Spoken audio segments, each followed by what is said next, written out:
To the Xylian observers stationed in orbit above Earth, the study of human death was meant to be an academic exercise.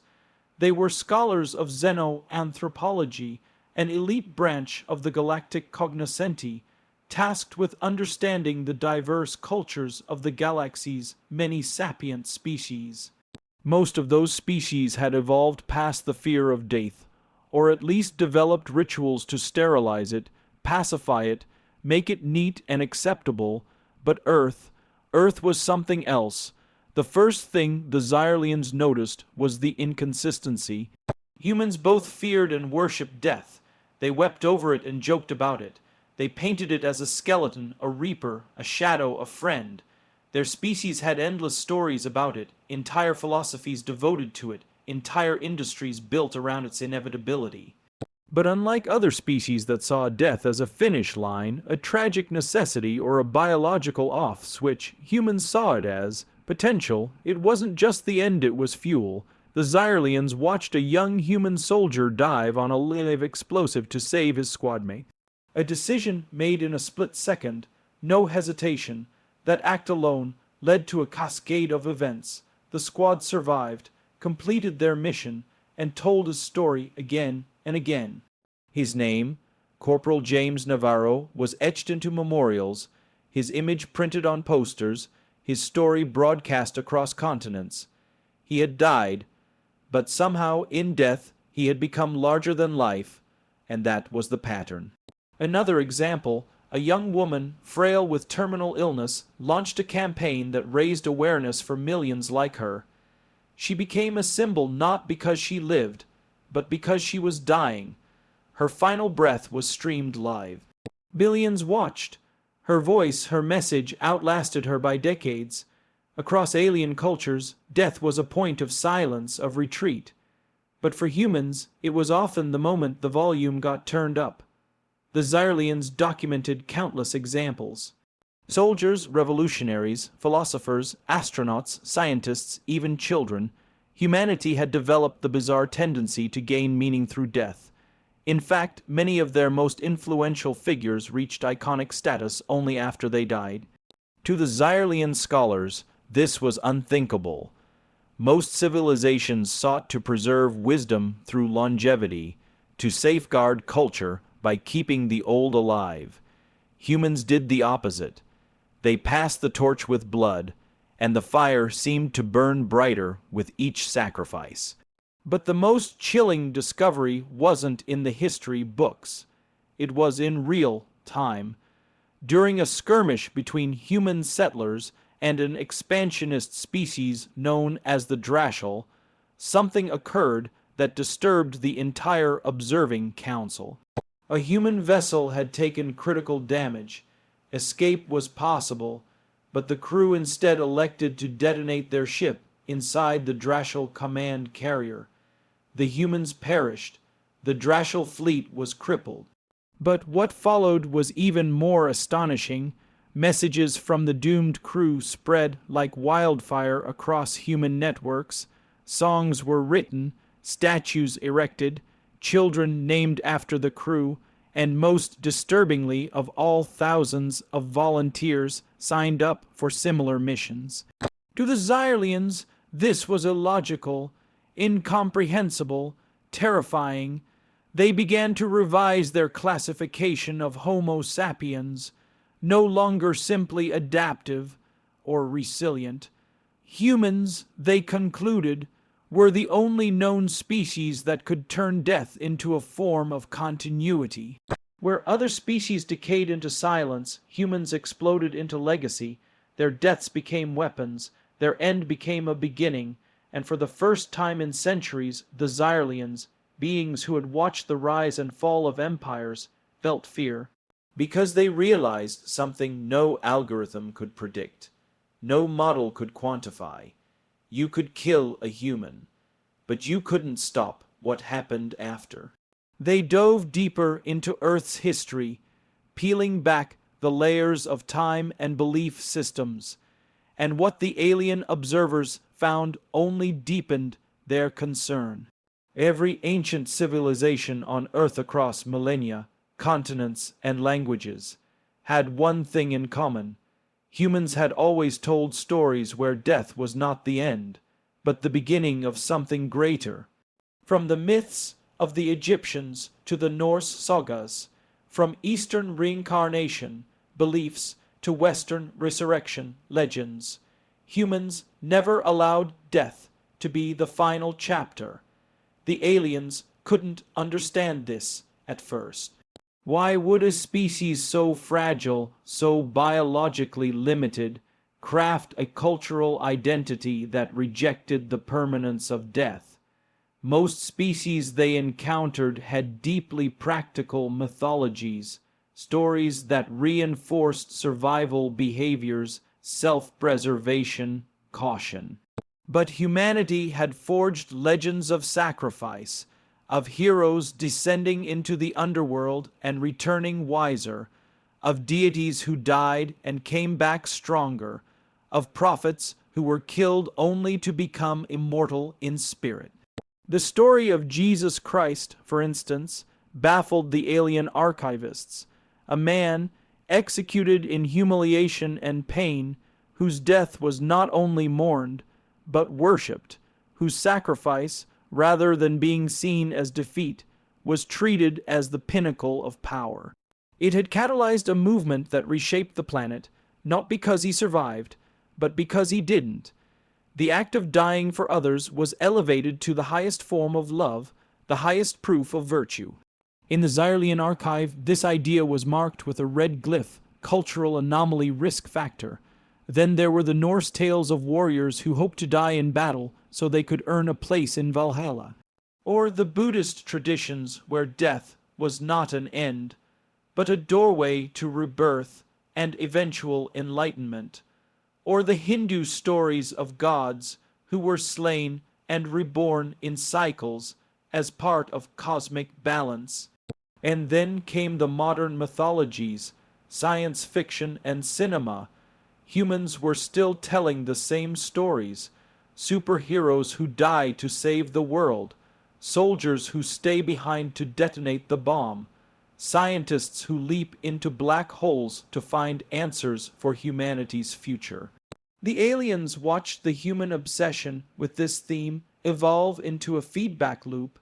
The more they embraced death as transformational, the more resilient they became in the face of it. They would push their limits, not because they were suicidal, but because they believed something better came after, a better world, a better memory, a better version of themselves. To the alien mind, this was dangerous. Not just dangerous, it was viral, infectious. In simulations, they observed how even alien prisoners of war exposed to human culture started adopting similar ideas. One Xylian drone unit, after watching human films during a communication leak, chose to self-destruct in defense of a colony they had been stationed at. Their final broadcast quoted a human line, "This is the only way they live, cultural weaponization." That's what the scholars called it. Human mythology was a slow-acting contagion. It didn't convince you to die. It convinced you that death was useful, and if death had use, then fear was weakened. The fundamental control mechanism of most empires, fear of death, was ineffective on humans. The Galactic Council convened an emergency subcommittee on human cultural archetypes.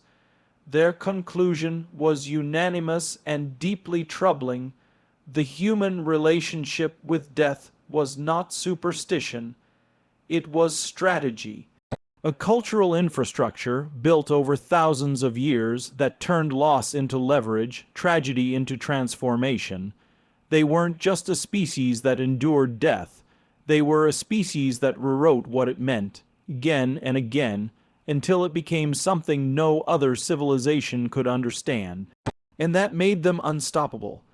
It was during the Battle of Thela's Ridge that the Galactic Alliance first began to truly grasp the extent of human psychological resilience, and it changed everything. The Alliance's tactical computers had already run 1,000 simulations. According to every metric, the human defensive force should have broken, Their morale should have collapsed, their bodies should have failed. The terrain was hostile, supplies were low, the human troops had not slept in nearly 3 days, their casualties were above 60%. No other known species could have maintained combat efficiency under such conditions. And yet, the humans held the ridge. Commander Yashak of the Oxtari fleet watched the unfolding reports in disbelief. He'd faced dozens of species across countless engagements. He had personally led sieges against the Tekvari, whose minds linked telepathically to form a hive defense. He'd outmaneuvered the Siori, whose advanced predictive cognition gave them an edge in battlefield probability. But this defied logic. The humans should have collapsed hours ago. Instead, they were singing. Actual field audio captured humans in the trenches laughing, shouting to one another, singing old Earth battle hymns and metal songs. One unit even played recordings of drums over open channels. One soldier broadcasted a message, not to his commanders, but to his enemy.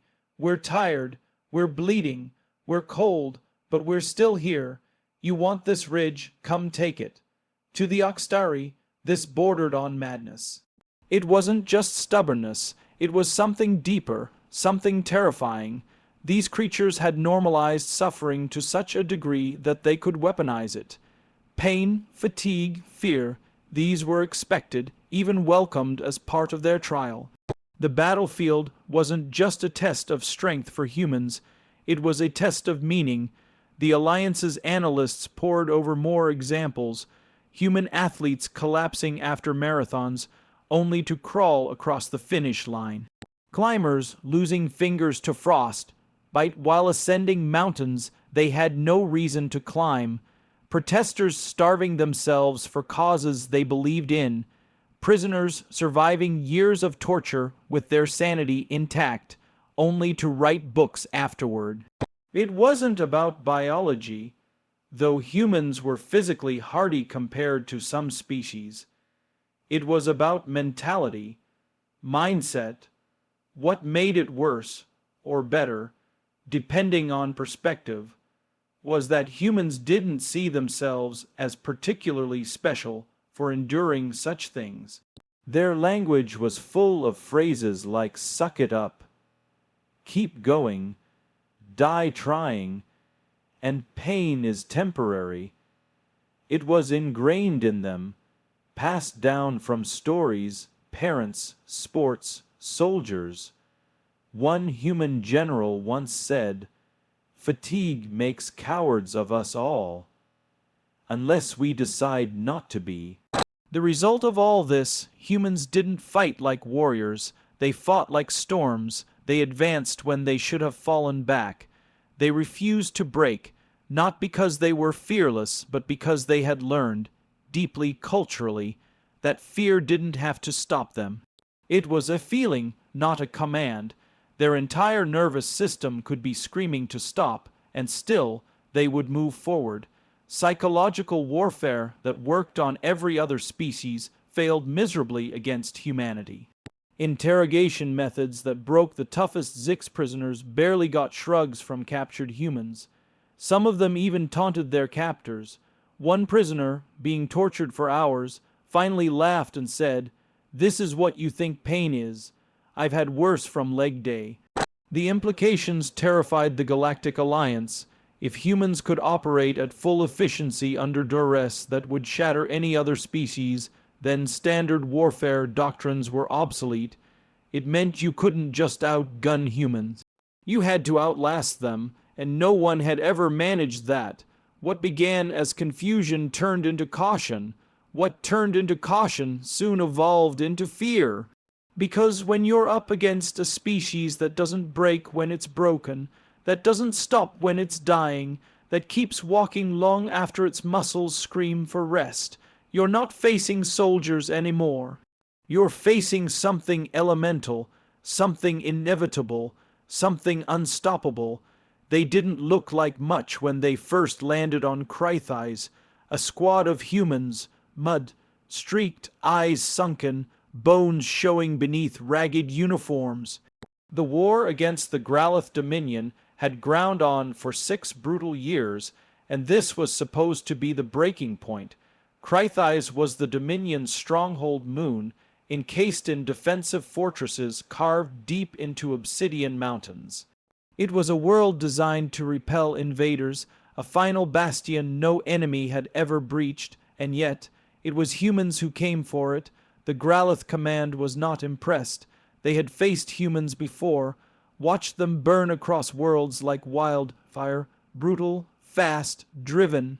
But this time, they believed the humans were spent. No sleep, low rations, war fatigue. Their species had taken casualty, numbers no sane military could sustain. What came to Crythais looked like the dregs of a broken army. But they made one mistake. They assumed humans needed comfort to be effective. The battle for the mountain fortress began in a blizzard of plasma and smoke. The terrain gave the Dominion 100 advantages. Elevation, cover, energy, shield bunkers. The humans had none of that, just ropes, just grit, just hands that refused to let go. They didn't wait for orbital support. They didn't wait for favorable conditions. They climbed, with fingers torn raw, frostbitten skin, and no promise of survival.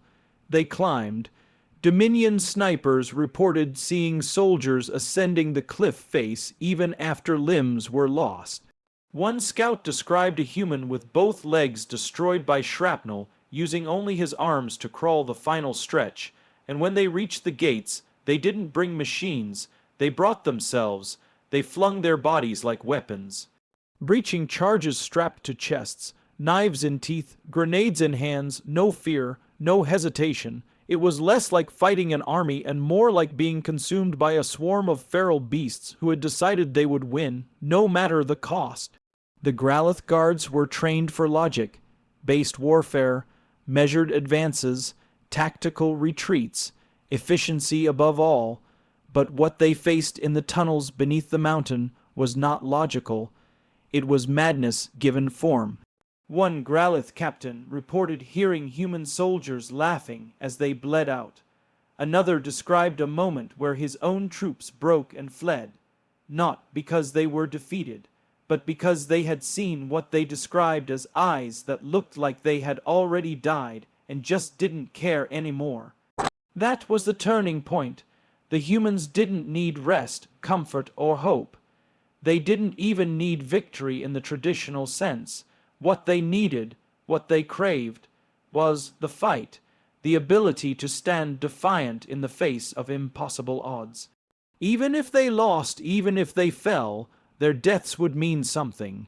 That alone gave them the power to endure where others crumbled. And it wasn't just Crythais. In countless battles across the galaxy, the same pattern emerged. When the battlefield was stripped of all support, when conditions became hellish, when the cost grew unbearable, that's when humans became their most dangerous, because they didn't break under pressure. They thrived in it. They made music from pain, poetry from exhaustion, glory from suffering. It wasn't a bug in their design, it was a feature, a cultural, biological, and psychological cocktail that turned every deficit into fuel. And the moment their enemies realized this, the war began to shift. Because how do you beat an opponent who sees every loss as an honor, every hardship as a test, and every death as a reason for others to rise up harder? You don't. You survive them, if you're lucky, but win against the species that doesn't sleep, doesn't break, and turns every battlefield into a proving ground for legacy.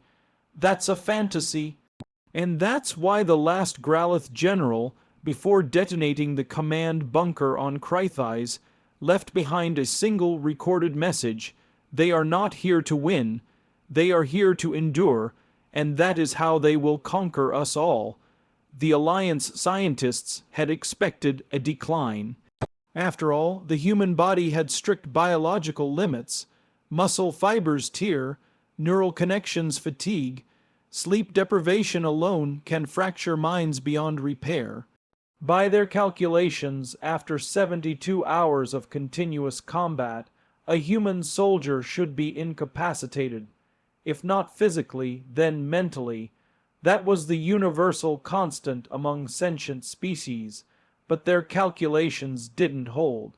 It started with a single unit, the 103rd Earthborne Rangers, caught behind enemy lines on the frozen plains of Isktal, cut off, no resupply, no shelter.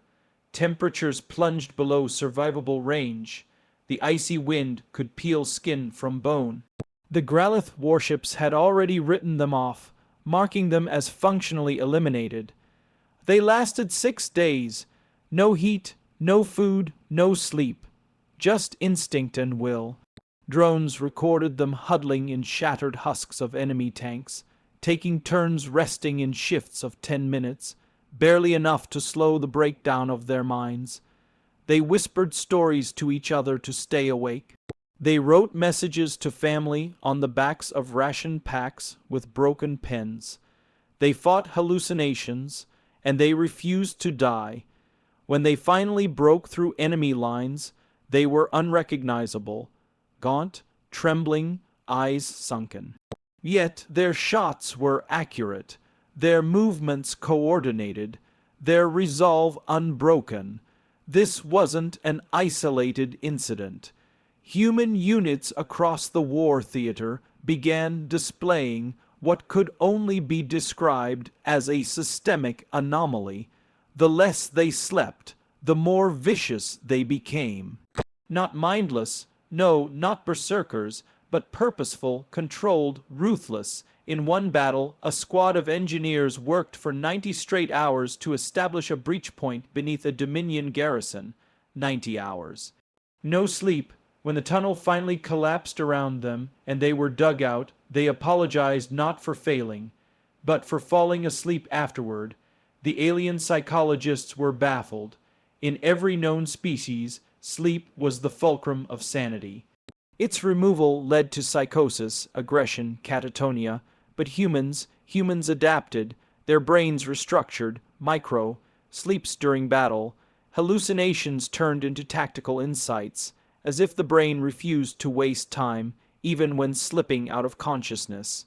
One report told of a human pilot, Lieutenant Ray Vaughn, who flew 48 combat sorties over 2 days.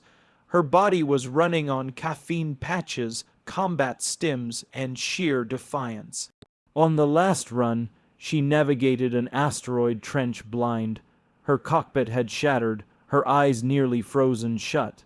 And still, she completed the strike.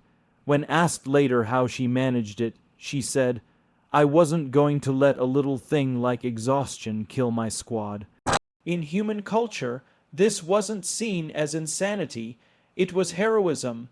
They celebrated those who sacrificed sleep, comfort, and health for the mission.